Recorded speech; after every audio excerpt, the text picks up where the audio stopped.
Maximum परीक्षा institute Dinanagar. तो आज हम अपना केमिस्ट्री का टॉपिक डिस्कस करेंगे थर्मोडायनेमिक्स चैप्टर में से एंथैल्पी टॉपिक। ठीक है, थर्मोडायनेमिक्स चैप्टर का हम लोग टॉपिक करेंगे आज।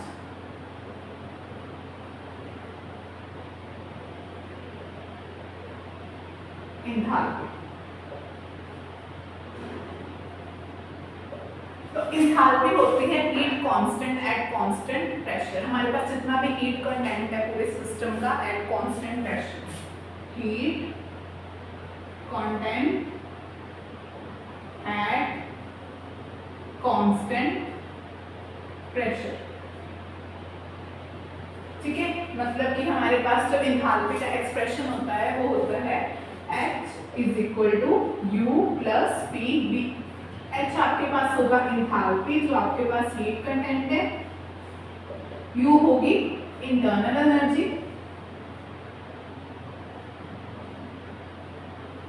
ठीक है।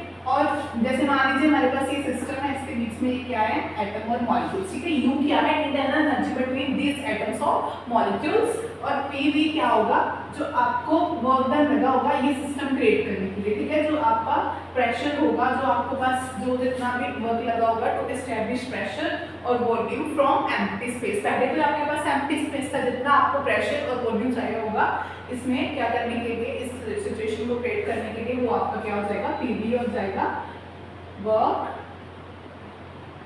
To establish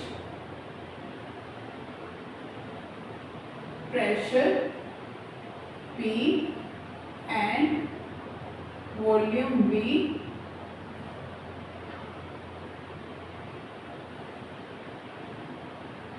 from empty space।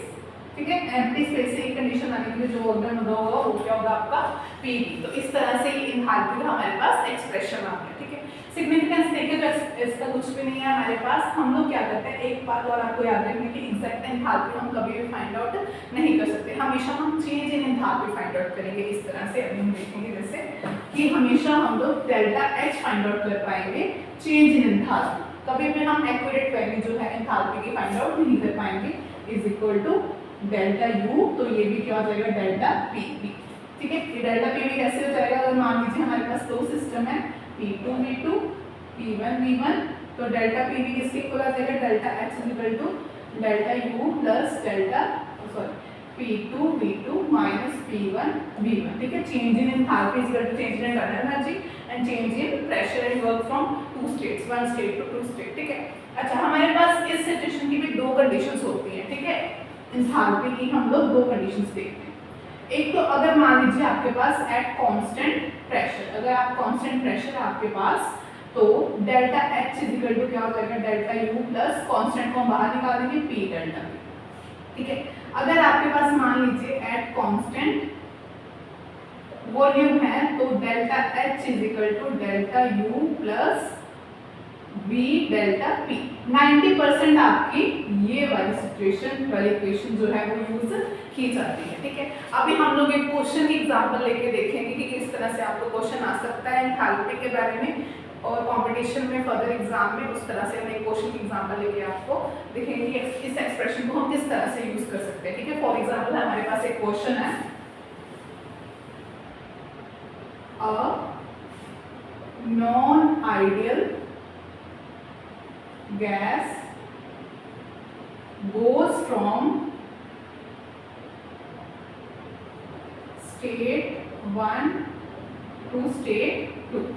ठीक है, स्टेट 1 की आपके पास कंडीशन है, स्टेट 1 में आपके पास 2 एटमॉस्फेयर है प्रेशर, मान लीजिए 3 लीटर है वॉल्यूम और 95 केल्विन है आपके पास टेम्परेचर। और स्टेट 2 की कंडीशन है आपके पास 4 एटमॉस्फेयर प्रेशर, 5 लीटर वॉल्यूम और 295 केल्विन क्या है टेम्परेचर। और आपको इस क्वेश्चन में delta H enthalpy find out करने को बोला हुआ है, और आपको गिवन क्या है, इसमें चेंज इन एनर्जी गिवन आपको 30 एटमॉस्फेयर लीटर। आंसर की क्वेश्चन आपके पास चार ऑप्शन गिवन है आपके पास। फर्स्ट ऑप्शन है 41, सेकंड है 42, थर्ड ऑप्शन है 43 एंड फोर्थ ऑप्शन है 44। ठीक है, हम लोग देखेंगे कि जब सिस्टम एक स्टेट से दूसरी स्टेट में जा रहा है उसमें ये कंडीशंस का चेंज आ रहा है, आपको चेंज इन एनर्जी गिवन है, फाइंड आउट आपको करना है एंथैल्पी। हम इस एक्सप्रेशन को यूज करेंगे जो हमारे पास चेंज इन एंथैल्पी का एक्सप्रेशन है, delta H equal to delta U plus P delta V। अभी हमारे पास डेल्टा U गिवन है आपके पास already, change in internal energy कितना 30 प्लस P डेल्टा V क्या है P2 V2 minus P1 V1, 30 plus P2 कितना है आपके पास 4 मल्टीप्लाई V2 कितना है 5 माइनस मल्टीप्लाई P1 कितना है 2 मल्टीप्लाई V1 कितना है 3, 30 प्लस 20 माइनस 6 हो जाएगा, 30 प्लस कितना आ जाएगा 14 और आपके पास आंसर आ जाएगा 44 डेल्टा H। तो आपके पास आ जाएगा फोर्थ ऑप्शन करेक्ट। इस तरह से आप इस एक्सप्रेशन को यूज करके एंथैल्पी निकाल सकते हो, या अगर आपको एंथैल्पी गिवन है, इंटरनल एनर्जी पूछी है, तो इस तरह से आप निकाल सकते हो इस एक्सप्रेशन को यूज करके। Thank you so much students for watching this video. बाकी हम अपने नेक्स्ट वीडियो में कंटिन्यू करेंगे एंथैल्पी के टॉपिक।